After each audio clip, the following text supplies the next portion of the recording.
बहुत सारे लोगों को ये लगता है कि लोगों के साथ वो सही करते हैं और लोग उनके साथ गलत करते हैं। वो हमेशा भलाई करते हैं और लोग उनके साथ दुर्व्यवहार करते हैं, लोग पीठ पीछे बुराई करते हैं। उनको लगता है कि वो बड़ी मेहनत करके उनको सुखी रखना चाहते हैं, खुश रखना चाहते हैं, लेकिन वो कोई ऐसी बात कह देते हैं जिससे पूरा दिन खराब चला जाता है। पीछे से जाके बोलते हैं कि मैं सही नहीं हूं, मैं ठीक नहीं हूं। यदि ये शिकायत आपकी भी है तो ये प्रसंग पूरा सुनना। हरे कृष्ण दोस्तों, मैं हूं अनुज शर्मा। पुराने राजा महाराजा जो थे वो अपनी प्रजा का बड़ा ख्याल रखते थे। तो ऐसे ही एक राजा थे, हर सप्ताह अपने नगर में जाते थे वेश बदल करके, साथ में उनके प्रधानमंत्री होते थे। तो वेश बदल के जाते और देखते कि प्रजा में चल क्या रहा है, सब ठीक है कि नहीं है, सब सुखी है कि नहीं है, सब खुश है कि नहीं है। तो एक दिन ऐसे ही गए थे राजा और उनके प्रधानमंत्री। वेश बदल रखा था इसलिए लोग तो पहचानते नहीं थे। तो उन्होंने देखा कि नगर के बाजार में एक शव पड़ा हुआ है और उसके आसपास कोई भी आदमी नहीं खड़ा हुआ है। बड़ा अजीब लगा कि बाजार के बीचों बीच एक शव पड़ा हुआ है और कोई भी आदमी आसपास नहीं है। क्या कारण हो सकता है? ऐसा कौन सा कर्म इस व्यक्ति ने किया है कि लोग आसपास नहीं? तो लोगों से पूछते हैं कि कौन है ये, और आप लोग चुपचाप अपना काम कर रहे हैं, इस व्यक्ति के शव को इसके घर पर क्यों नहीं पहुंचा रहे हैं? तो कुछ लोग बताते हैं बड़ा ही दुराचारी है, व्यभिचारी है, इसके शव को कोई भी हाथ नहीं लगाएगा। तो राजा पूछते हैं कि क्या दुराचार किया, क्या व्यभिचार किया? तो लोग बोलते हैं कि शराबी है, बहुत शराब पीता है, व्यभिचारी है, वेश्या के पास जाता है। ऐसे व्यक्ति की समाज में कोई जगह नहीं, ऐसे व्यक्ति को हम पसंद नहीं करते, इसलिए कोई भी उसके शव को हाथ नहीं लगा रहा है। राजा को लगता है कि मेरे साम्राज्य का एक व्यक्ति मरने के बाद इस तरह से बाजार के बीचों बीच पड़ा है, कोई व्यक्ति हाथ नहीं लगा रहा है, ये तो बड़ी गलत बात है। चाहे वो व्यक्ति कैसा भी था और उसके कर्म कैसे भी थे, मृत्यु पश्चात तो सबको उसके किए कर्म भूल जाने चाहिए, उसका अंतिम संस्कार ढंग से करना चाहिए, क्योंकि ये हमारा कर्म है। उसके कर्म तो खत्म हो गए उसकी मृत्यु के साथ, लेकिन उसकी वजह से हम अपना कर्म क्यों बिगाड़ रहे हैं? ये तो गलत है।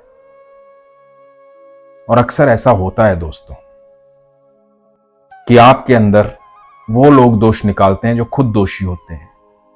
बस उनके जो दोष होते हैं उनकी परिभाषाएं अलग होती हैं और आपके दोष की परिभाषा अलग होती है। हर व्यक्ति को यह लगता है कि मैं सही हूं, दूसरा गलत है। तो सारे समाज को भी यही लग रहा था कि वो लोग सारे सही हैं, उन्होंने जिंदगी में कोई पाप नहीं किया, पर इस व्यक्ति ने पाप किया। पाप समझना चाहिए हर उस चीज को जिससे आपको गिल्ट होता है, और जब आप गिल्ट की पराकाष्ठा पर पहुंच जाते हैं, आपको गिल्ट होना बंद हो जाता है, आपको ये महसूस होना बंद हो जाता है कि आप पाप कर रहे हैं, तो आप सच में दुराचारी और व्यभिचारी और पापी हो जाते हैं। राजा को बड़ा दुख हुआ इस बात का। तो राजा को लगा कि ठीक है, समाज का कोई व्यक्ति नहीं सुन रहा तो कोई बात नहीं, हमें कौन पहचानता है, मैं अपने कर्म क्यों खराब करूं। तो अपने प्रधानमंत्री से कहा कि चलो इनका पता पूछो, हम इनको इनके घर पर लेकर जाते हैं। तो राजा और प्रधानमंत्री उस व्यक्ति के शव को उठा करके उसके घर पर लेकर गए। जब घर पर लेकर गए तो पत्नी ने दरवाजा खोला।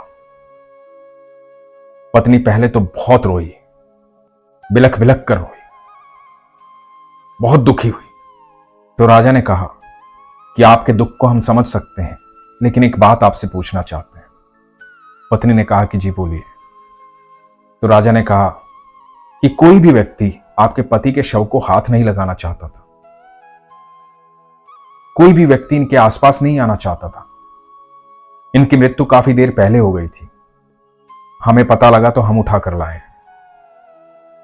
तो पत्नी ने कहा कि हां, मैं समझ सकती हूं, क्योंकि मेरे पति बहुत अच्छे इंसान थे, उन्होंने पूरी जिंदगी अच्छे कर्म किए, इसलिए कोई भी उनके नजदीक नहीं आना चाहता था, कोई भी उनके शव को उठाना नहीं चाहता था।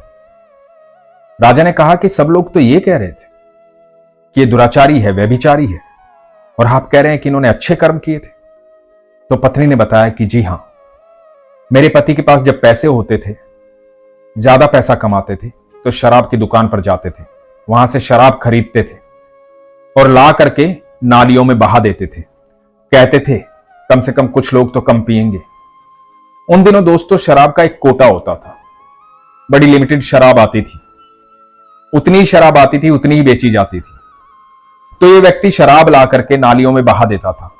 इसको लगता था कि मैं शराब खरीद लाऊंगा तो कुछ लोग कम पिए। तो पत्नी ने बताया कि मेरे पति वेश्या के पास भी जाते थे, उसे जाकर के पैसे देकर आते थे। कहते थे कि आज के दिन की कमाई मैंने दे दी है, इसलिए अपने दरवाजे बंद कर लेना।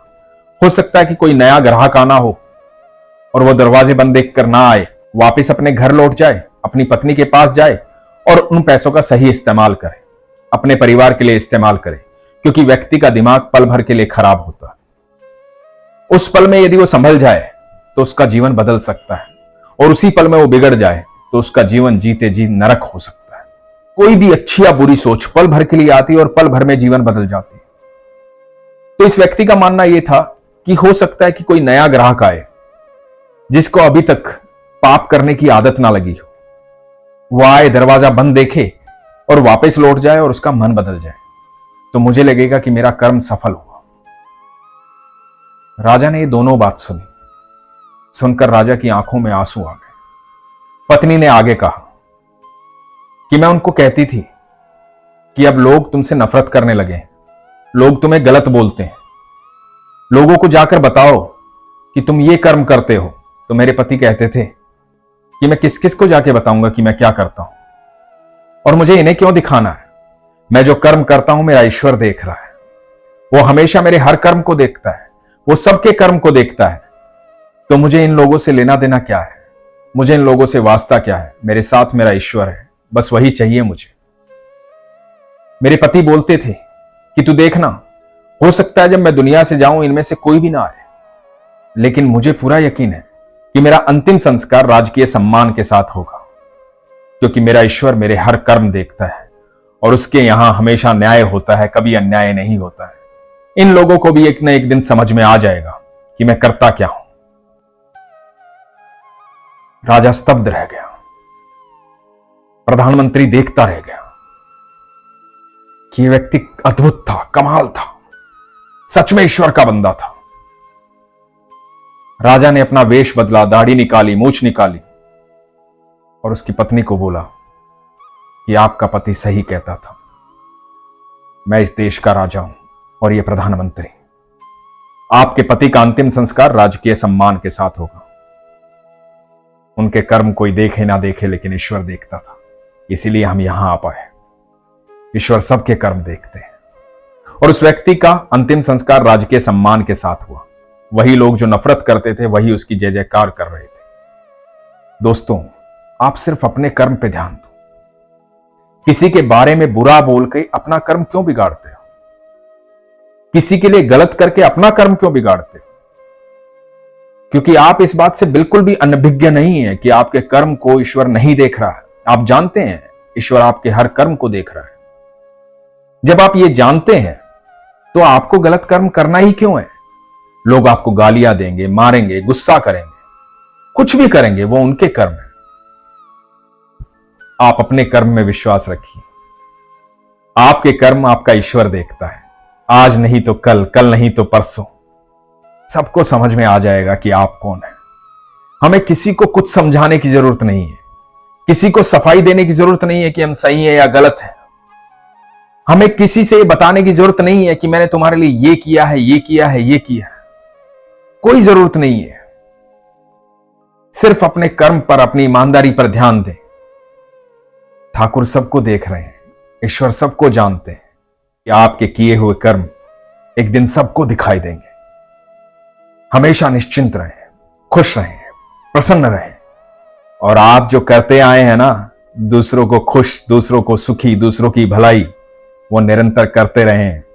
सच बता रहा हूं, आप जो खजाना जोड़ रहे हैं वो इतना बड़ा हो जाएगा, इतना बड़ा हो जाएगा कि आपके कर्मों का हिसाब इतना प्यारा होगा, इतना खूबसूरत होगा कि आपके जीवन में आपको ये महसूस होगा, आभास होगा कि आप साधारण नहीं हैं। धीरे धीरे आप असाधारण हो जाएंगे, आप ईश्वर के बच्चे हो जाएंगे, ईश्वर के करीब चले जाएंगे। आपको दुनिया का ख्याल इसलिए रखना है क्योंकि आपको हमेशा यह आभास होना चाहिए कि ये दुनिया आपके पिता ने बनाई है, ईश्वर ने बनाई है, पूरी दुनिया मेरी है। हमेशा अपने विश्वास को मजबूत रखें, अपना ख्याल रखें। हरे कृष्ण।